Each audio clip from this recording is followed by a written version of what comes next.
Alright, so welcome to my talk. I'm Benjamin, and today I'll be talking about some rather introductory theory of Fourier transforms.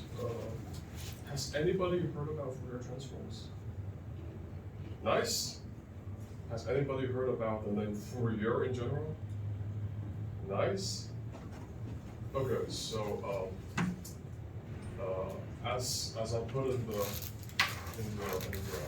poster, this talk will be more math-centric. It will be a bit less physics or application-centric. Is here anybody who is not from the math department? No, everyone's from the math. I'm in the same faculty, I can say. I see. Nice. Okay. Are anybody here like third years, fourth years? Two? Okay. And the others are first and second years? I see. Okay, in that case, I'll take it a bit easy. I'll try to not confuse everybody. But yeah, I hope you enjoy. So, as the title suggests, this is a talk of Fourier transforms. So, naturally, the first thing we're going to introduce is, of course, the LP spaces. No surprise, because without LP spaces, you can't even define Fourier transforms. So what are LP spaces? LP spaces are basically functions that if you take them to the P power, then this interval makes sense. In particular, if you take P to be 1, so if you take this P to be 1, then the functions in P1 are just those, which if you take their absolute value, you integrate over the whole real line, then this is finite. And L1 is the first object that we're interested in. Here I use some very, very obscure jargon. Ignore it for the moment. Let's first consider some examples. One of them was just 1 over x. 1 over x is nothing at 1 because when you integrate 1 over x over the whole line, the integral goes in. So it's not in the space. However, there's another function called gx. This is what we call the Gaussian, hence the letter g. This function is in L1. If you integrate it, you'll get a real number. In fact, it is in every LP. So if you raise this guy to any P power from 1 lesser equal to P lesser than infinity, then if you integrate that object, it will give you a real number. This is a very nice function. You'll see it in the next slide as well.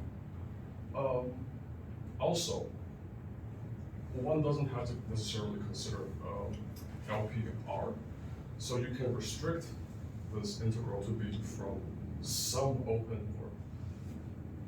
or some subset of the real line. So you can say, okay, I no longer integrate over the whole real line, but I integrate over this interval, so from 1 to infinity.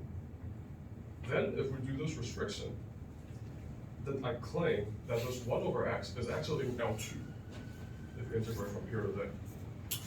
Indeed, because 1 over x squared integral from 1 to infinity is actually finite this time. So this is a very quick crash course on the LP spaces. Usually, if we omit this R and we only write LP, it means the same as LP R. So when you integrate over the whole line, the thing is finite. I think I should talk about what do I mean by the space of equivalence classes of functions, and what is this Lebesgue measure 0 thing.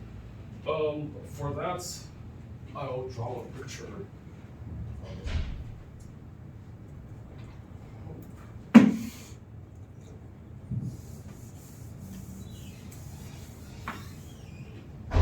Alright, so the big reason why we want to consider LP as a space of equivalence classes is because we want to make them single point spaces. But this is completely outside our scope. I'll talk about another purpose, which is to, in a way, it eliminates a bunch of useless functions to us. What do I mean by a useless function? Well, let's consider this function,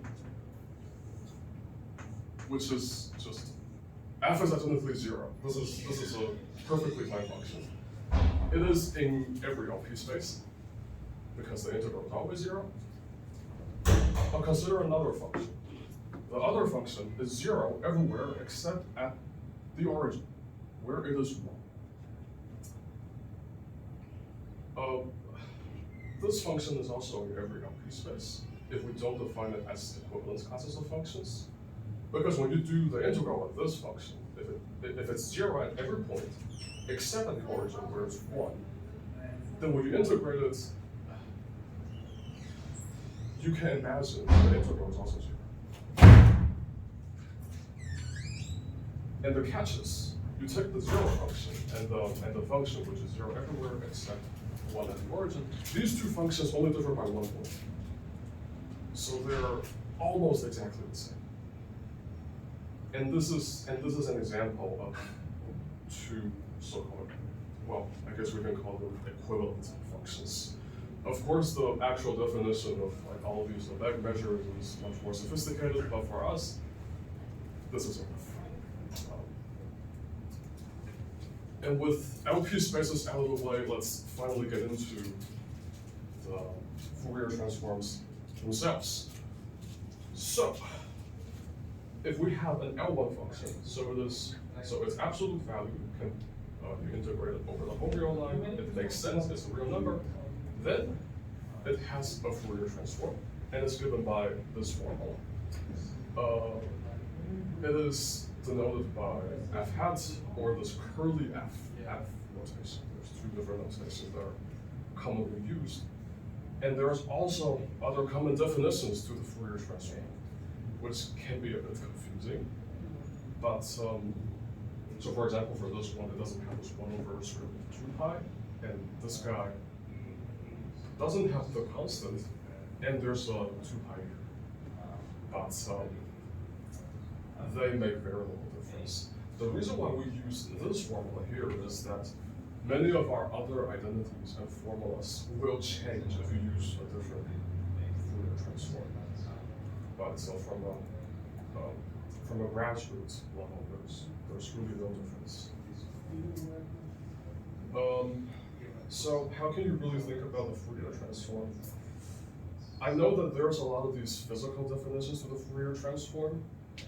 I'm not really good at them, so I'll give you a more mathematical interpretation, which is that you can think about this as an odd and even transform.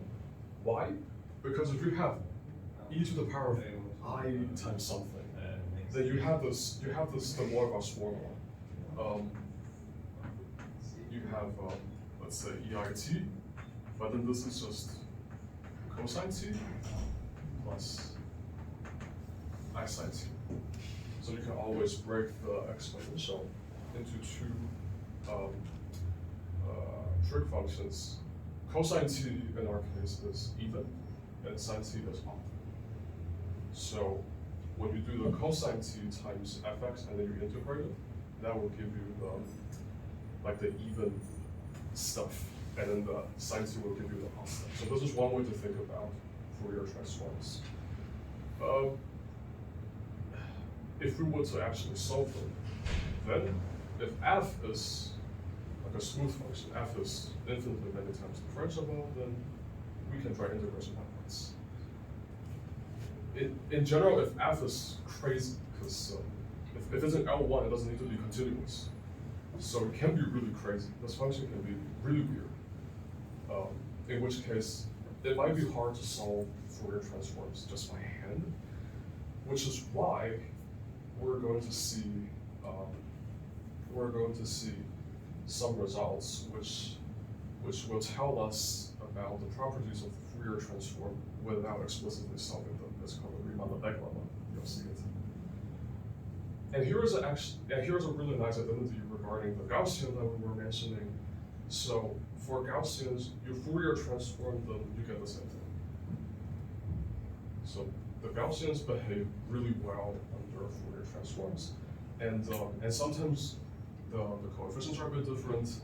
Then when you Fourier transform them, you're gonna get something really similar to your original expression. All right. So let's introduce some properties of the Fourier transform. So if you guys do any kind of methods courses here at UCL, you will probably encounter at least 1 and 2. I'm not sure about 3, maybe.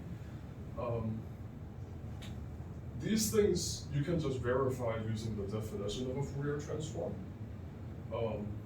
We're going to skip the proofs because they don't really contribute to any interesting knowledge. What is really interesting is if you have this convolution operator, which is given by this, which by the way also has physical meaning, then you can Fourier transform it, and it is equal to that expression, which you can write using the product of 2 Fourier transforms of your original functions. And here what is interesting is f convolving with g is actually in L1 for any f and g in L1. It's not immediately obvious because this is an integral. And then if you want to check whether it is in L1, you have to do the integral over the whole real line of the modulus of this entire expression. But luckily, that expression would make sense, and you can Fourier transform it and get something.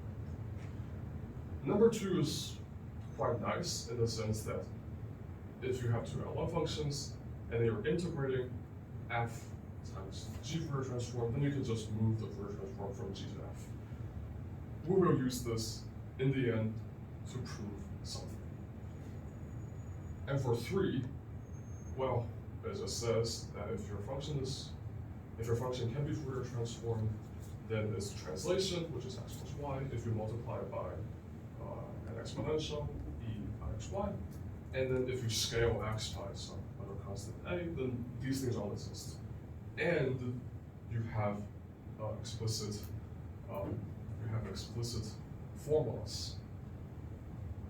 From the formulas, you can see that if you have the translation and then you Fourier transform, that's the same as you do the Fourier transform first, and then you multiply it by e to the power of I something. And vice versa. If you first multiply by this exponential and then you Fourier transform it, that's kind of like the Fourier transform of a translation. So this guy and this guy, in a way, are related, which is also interesting to see. Okay, so these things you can do by just computing. What is a bit more sophisticated, at least from an analysis point of view, is the Riemann-Lebesgue. So what does this say? So if you have an L1 function, then you have a Fourier transform f hat. We can say that f hat is continuous, and f hat will vanish when you go away from 0. So when you go to infinity, you move really far away from 0, your Fourier transform will vanish. And number 3 is a convergence result. Let's decipher this a bit later. Let's first decipher 1 and 2. So 1 and 2 tells us that, well, an L1 function doesn't have to be continuous. So for instance, you can have a function which is 0 from, let's say, minus infinity to the minus 1, and then from 1 to infinity, but then it is, let's say, 1 here. This function is definitely L1, because when we integrate it, this is its area, it is finite.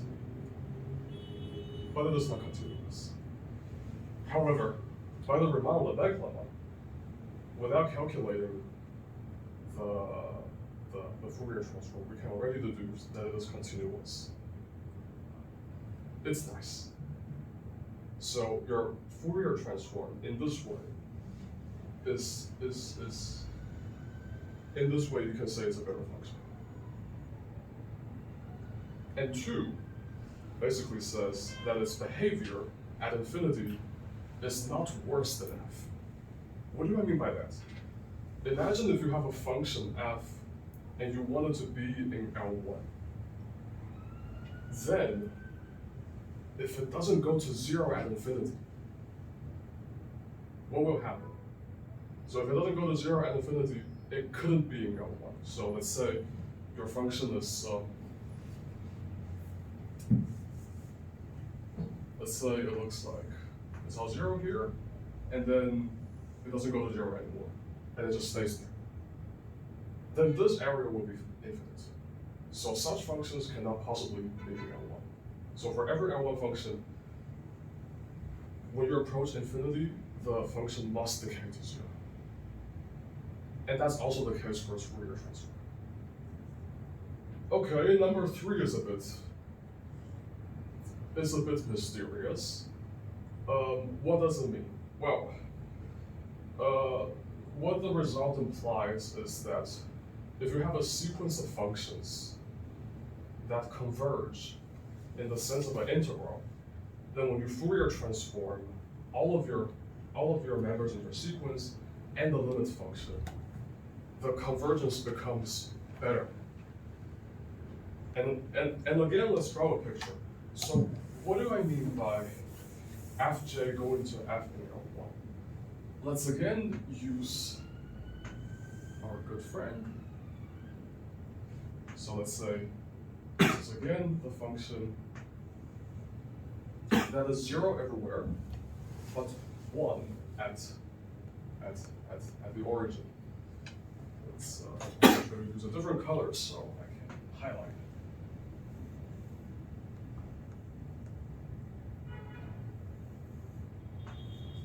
Okay, imagine that this is our f. Imagine that this is our f.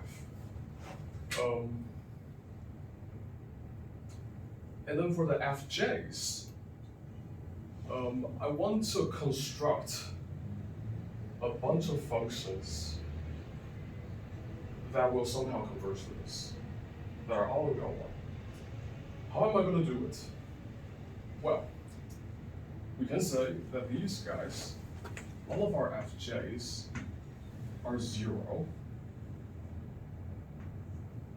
away from this little interval near the origin, and then here the first member goes up like this, and the second member is 0 in an even smaller interval, and it goes up like that. And it's like that. Eventually, you can intuitively think that the triangles are getting smaller, and then they're just 1 point. What function does fj converge to in L1? Well, fj will converge to f, but then f in L1 is just the 0 function because we're talking about equivalence classes of functions. So fj converges to the 0 function in L1 because the area of absolute value fj minus f is just the area of this triangle, and when f is 0, fj, well, the triangle's area will get smaller, it will get squished, and it just goes 0. Okay, that's fine. But fj never actually goes to the 0 function because fj will always hit this 1 point. So you don't have fj to f uniformly. What does fj to f uniformly means?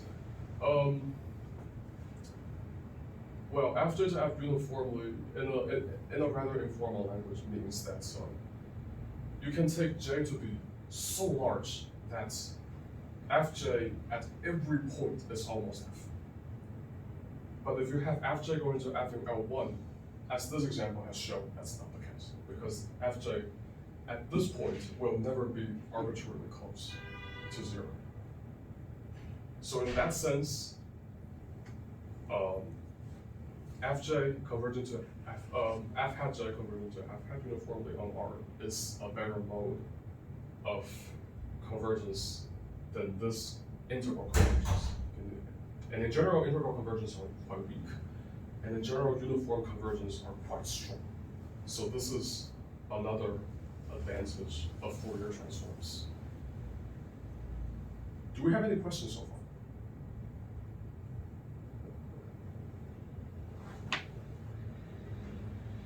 Okay, so we've now discussed the Fourier transform itself. An interesting question here will be to ask, okay, I have Fourier transform my question. I have Fourier transform my function.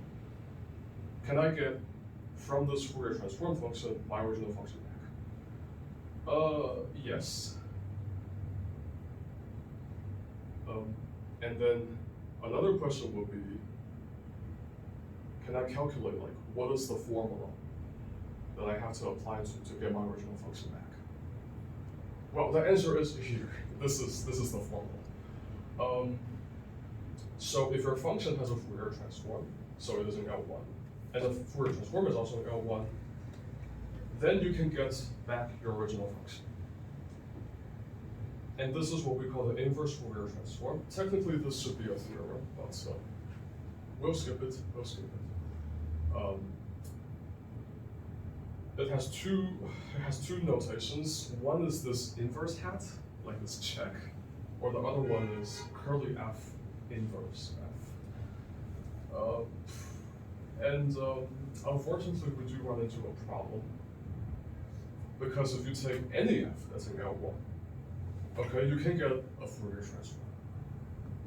But for that Fourier transform, you cannot necessarily use this formula to get back your original f.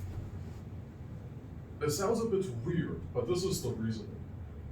So by the Riemann-Lebesgue law, we know that the Fourier transform, well, it does two things. It is continuous, and it goes to 0 near infinity. But we don't know how fast does it go to 0. It can go to 0 really slowly. So for example, if you have a function,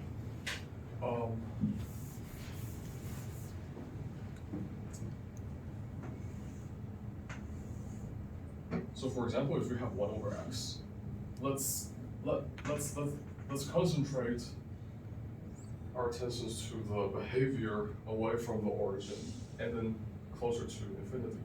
So if this is 1 over x, it decays really slowly to infinity. So this area is not finite. And you can actually find many other functions that decay slower than 1 over x. For example, 1 over log x decays even slower. And therefore, this function is not a L1. The reason why I chose 1 over log mod x plus 2 is to ensure that it is continuous. So we have found continuous functions that are not integral. And therefore, you can't just say, okay, I Fourier transform my function, the Fourier transform is continuous, it goes to 0, then it is also an L1. It turns out we can't really say that. And that's a bit counterintuitive, because when you think about them as like mappings, then f is your Fourier transform, then you apply an inverse, and then this expression somehow doesn't make sense. It's not really convenient. So for that reason, we're going to introduce a space of functions, which is, in a way, almost L1. In fact, it's almost LP for any p between 1 and infinity. And functions in that space are very well behaved, in the sense that you can differentiate them as many times as you want.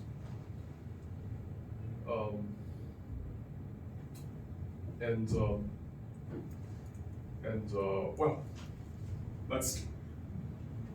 this is a space.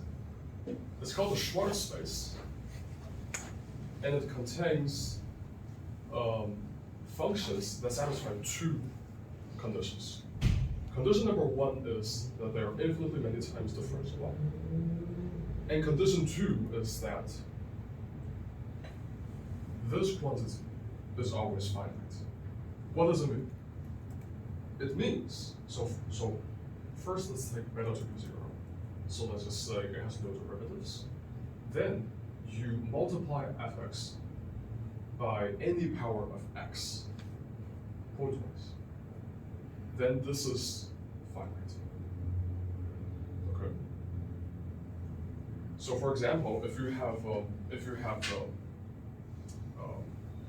have this function, gx is this Gaussian e to the power minus x squared over 2, you can think that, well, e to the power of minus x squared will always decay faster than any polynomial. And for that reason, you consider this pointwise product, this should always be finite. Alternatively, you can say that, okay, I take alpha to be 0, so it's now multiplied by any x or its powers. Then, what about the derivatives? Well, all the derivatives are also bad. So if you take, for example, this function, you do the derivative, it's gonna bring you a minus 2x, and then 2x times an exponential with negative power will not blow up because the negative exponential. And we have found that there are actually functions that satisfy these kind of conditions.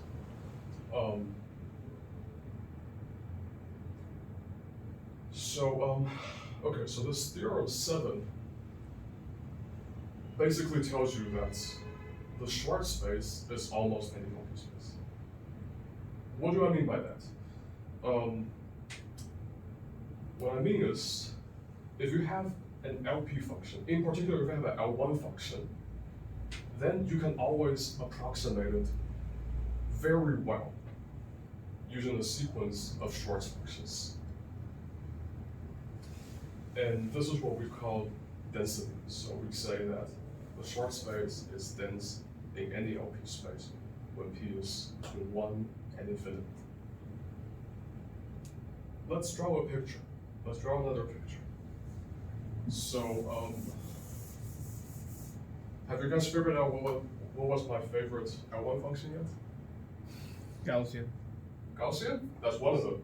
But the other one of them is just this guy. Okay. All right. It's just this guy.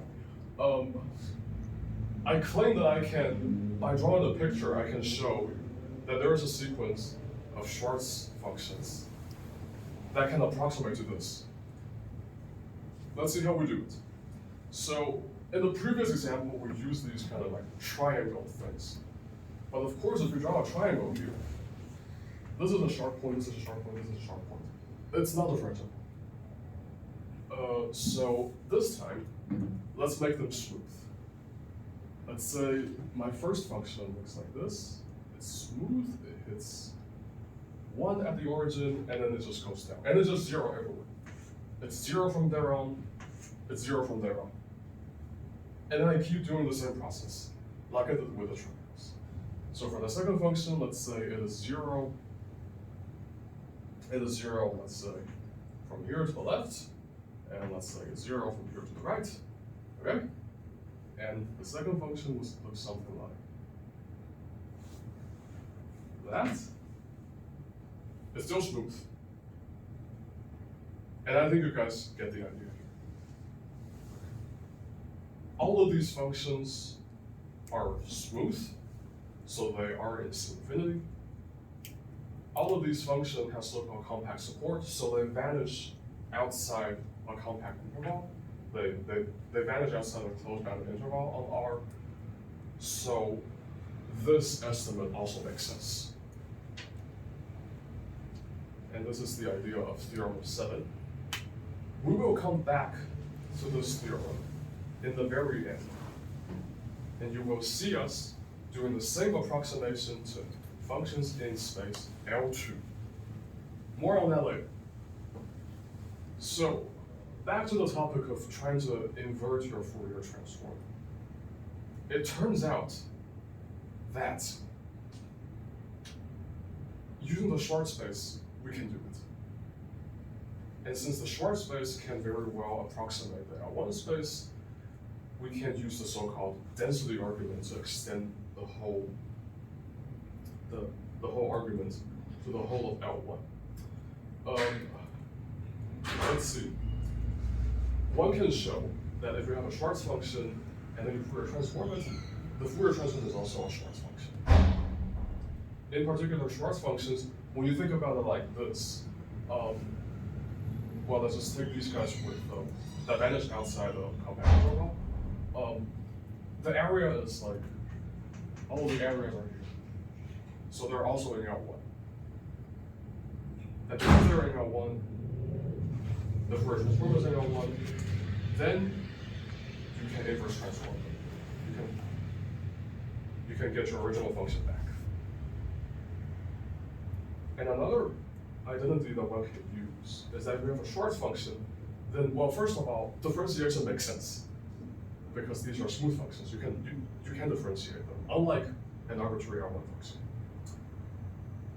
And if you do differentiate them, it turns out that if you take the Fourier transform of the derivative of some fx, that just becomes polynomial multiplication with the Fourier transform.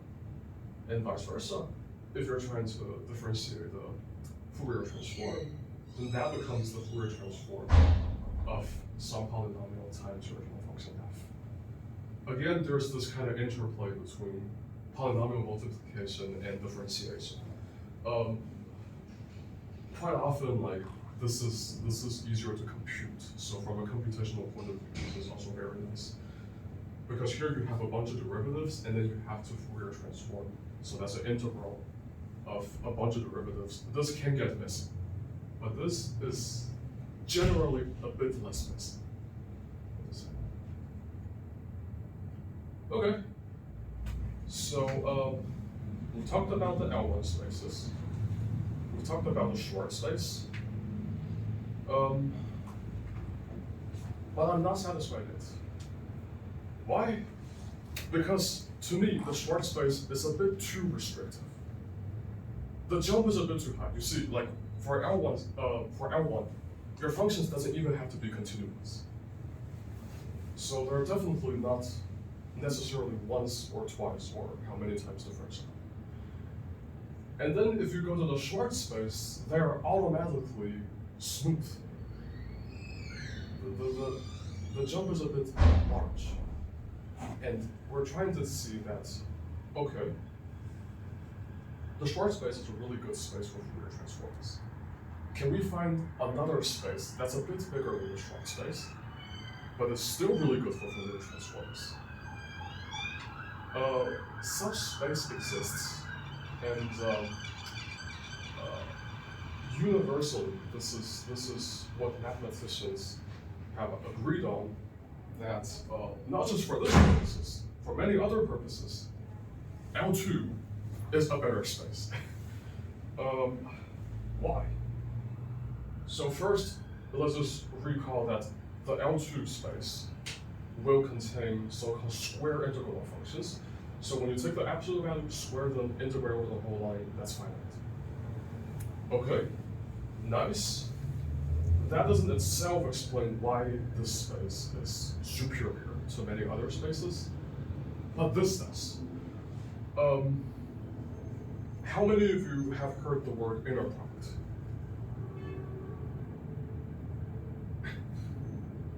How many of you have heard the notion of a Hilbert space? Nice, okay.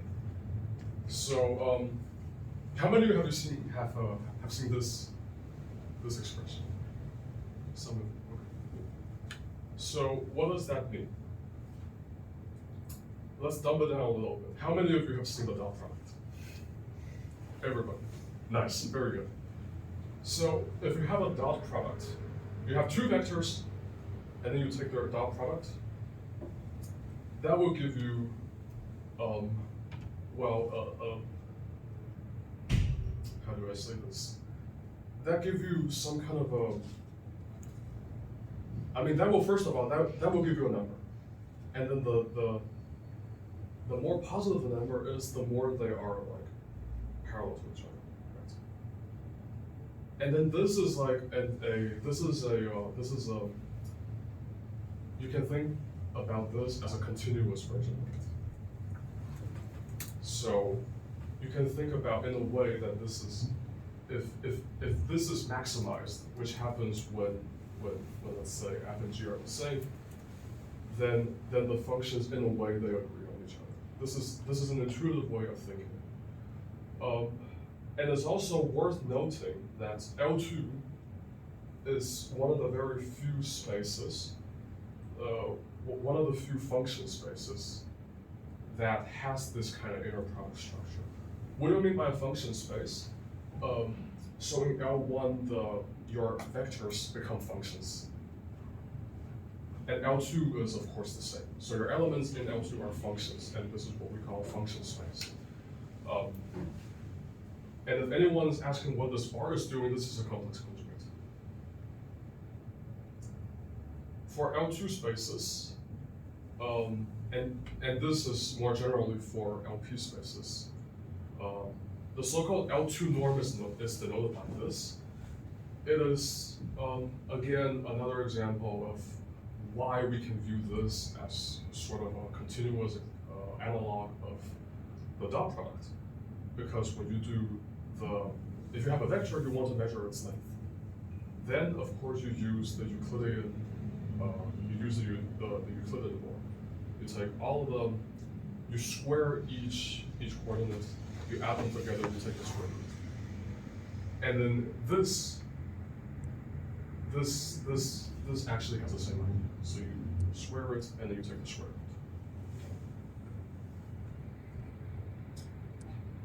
And there's many other reasons why L2 is a very nice space. So if any one of you have heard about dual spaces, like dual LP spaces, L1 is its own dual, which is great, And actually, on that matter, L1 is not a really good space, because L1 is not reflexive, but we don't care about that. Okay. Now, this is actually the big reason why I would like to introduce the L2 space. So this is what usually has been called the Plancherel's theorem. Plancherel is the guy who discovered this theorem, which says if your function is both in L1 and L2, then the L2 norm agrees with the L2 norm of the Fourier transform. Let me just write it down, and then we can go back to the definition of the L2.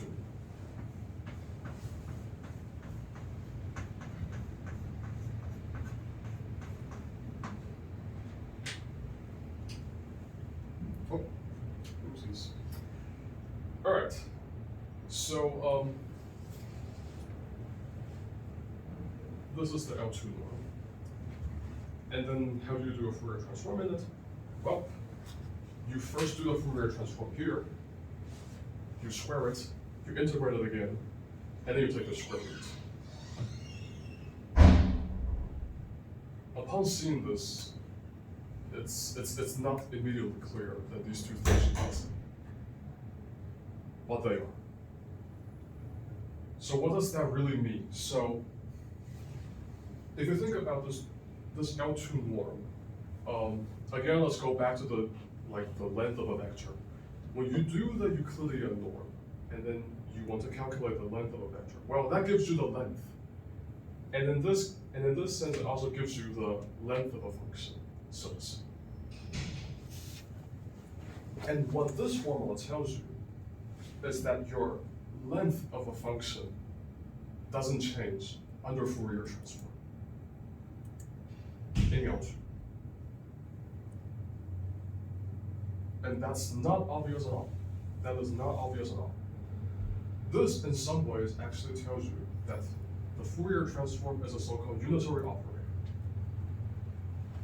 It's a mysterious word that we will digest a little bit in the next few slides. But yes, so this relationship is one of the main reasons why many people would like to consider Fourier transforms in L2. And I would also make a remark that, well, recall that this is our definition for the Fourier transform.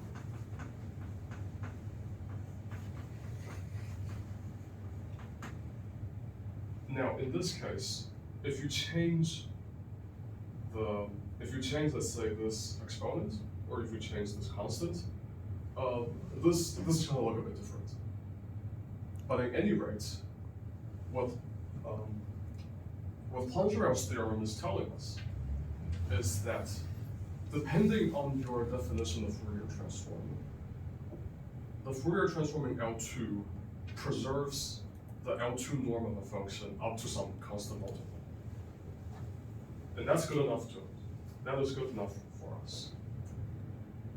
Yes, and I've already read now that this informally tells us that the Fourier transform is a unitary operator on L2. Sure, but what is a unitary operator? More precisely, what is an operator? Has anybody heard about this word, operator? Okay, you haven't heard about it? Okay. It's very disappointing. I'm sorry, it's really disappointing. It's just a function. It's just a function. So, more precisely, what do I mean by that? So usually, what are the functions that we usually do? So a function is like a machine. When we were in like high school, our teachers always said, okay, think about the function as a machine. You input a number. Let's say I input number x. This machine outputs me another number, which we call fx. So this is a real number. This is a real number. Now we're in a university, and we're saying that, okay, we want to get adventurous. I want to input a function, and then I want to get a number from this machine. So let's see. So this is a function, f. This is a function. Let's say it is continuous.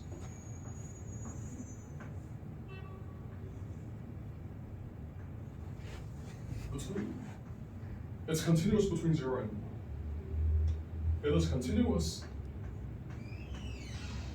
so this area is finite. Okay, now we have a function. How do we get a number from this? Can we create a machine so that we get a number? Yes. The way to do it is to integrate it over this way. Make sense? So you input a function here, the machine will do the integral between 0 and 1, and outputs your number. Very nice. This kind of machine is usually called a function. No longer a function, but a function. It's still a function, but we call it a function to distinguish it from this elementary machine. Okay, now we want to get really, really, really adventurous. I say, I input you a function, can this machine output me another function? Can anybody think about an example? Derivative. Yes, for example, if your function is differentiable, then you can just take the derivative. If you input a function, derivative is this very mean machine that outputs you another function. And that we call an operator. Okay? And what do we mean by an operator on L2? It's, again, very disappointingly simple. You give it an L2 function, you give it a square integral function, this operator gives you back another square integral function. This is an example. So if f is a square integral function, then if you multiply by 1 over x squared plus 1, it's going to give you another square integral function because when you think about f is continuous, let's just say that f is continuous, and then at infinity it decays at the rate like 1 over x squared. So that's finite. And then if you multiply it by 1 over x squared plus 1, then it's just going to decay even faster. And it's still continuous. So that will still be another function on L2. Okay, nice. And we know that TF is still a function, so we can calculate its L2 norm using the formula that we have seen. It's going to be a bit messy, but again, that will be some number. That number will hopefully make sense. And if it does make sense, which is the case here, then we call T a bounded operator on L2. Okay? So for example, this operator is bounded. Because what we can do is that we consider this quantity squared. So if you square it, this quantity is finite if and only if that quantity is finite. And then you can just do the L2 norms. I have written it out here. Here, this guy, you can maximize this by setting next to 0.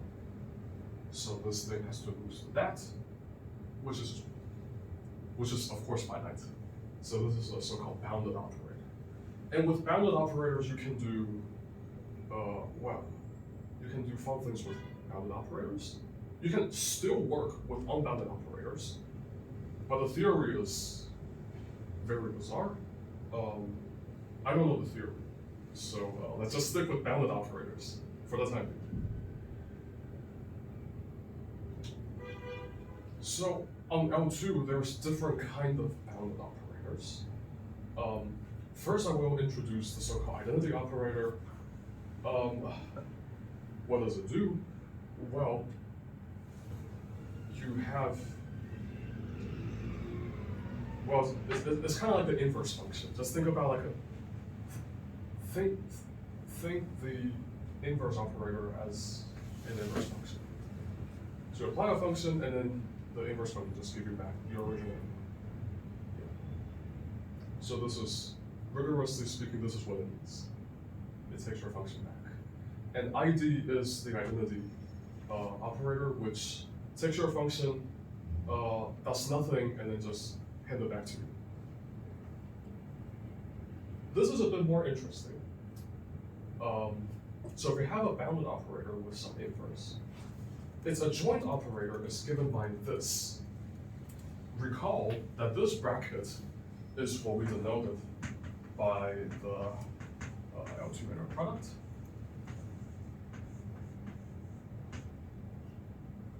So what is TF and G? Well, that's easy because you just apply T here.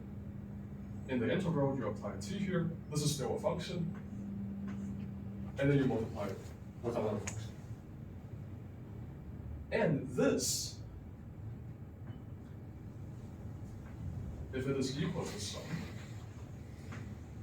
integral of f t star applied to g. Oh. So you see, we have moved t from f to g. And then here, t and t star might not be the same. Then, in this case, we call t star the adjoint operator of t. All right. So from the brackets, you move t that is on f to something that is on g. If somehow we're really lucky and t is t star, then we call t a self-adjoint operator because the operator itself is the adjoint. Okay. If t star is t inverse, so we have this relationship, then we call t a unitary operator. Is anyone here interested in quantum mechanics? Yes. Okay. So from what I've understood, you can do amazing things in quantum mechanics using unitary operators. I haven't learned about that, but I'm familiar with the operator used before. Like if we insert a wave function and we multiply by an operator, and we will get the operator and the new wave function. And that operator in physics we call it eigenfunction, and the new wave function is called the eigenvalue. I see, yeah. from what I've heard, unitary operators are really useful in quantum mechanics. I myself don't know any quantum mechanics, so I'm going to leave that to the experts. What I do know is that unitary operators are nice, and we know at least two unitary operators. One is this: you do nothing. You do nothing. That's a unitary operator. Another one, which is less obvious, is this. I claim that the Fourier transform that we defined in the beginning of this talk is a unitary operator of L2. Is it obvious? No. Okay. So let's see what we're going to do. Let's prove this. This is the only proof we're going to do in this talk. It's almost over.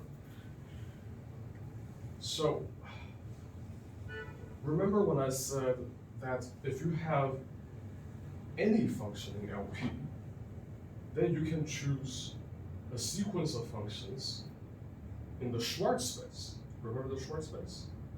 You can choose any. You can choose a sequence in the Schwarz space so that the sequence of functions can approximate to that LP function arbitrarily well. In this case, we take P to be 2. And the reason why we want to start with Schwarz functions is simply, well, why not? They're nicer, they're easier to deal with. Let's see what happens here. So we have the same inner product, and instead of Fourier transforming one of them, we Fourier transform both of them. So we consider this thing. The integration, in like this integral form, it looks like that. Okay. Now here is a very vital step. Do you believe in this step? This is this. So if you want to put a bar onto G, then you have to change the Fourier transform to an inverse Fourier transform. Do you guys believe this step? You shouldn't. We're going to prove it. We're going to prove it. But if this step is correct, what will happen is recall this formula.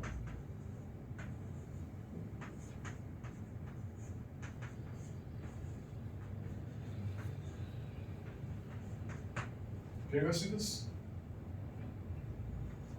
When I mentioned that if you have two functions that are integral, one can show, by the way, that every L2 function is one's integral. Wait, no. Okay. Right. So if you have this, then you can change the hat onto G. We're going to do it here. So if we start from L2 functions, can we always do this? Not necessarily, maybe. Because let's say if your function, well, your function decays, it's continuous here, and then it's continuous here, but it decays towards 0. But then the rate is like 1 over x. The rate is 1 over x. It's not in L2. Oh, it is in L2, but it's not in L1.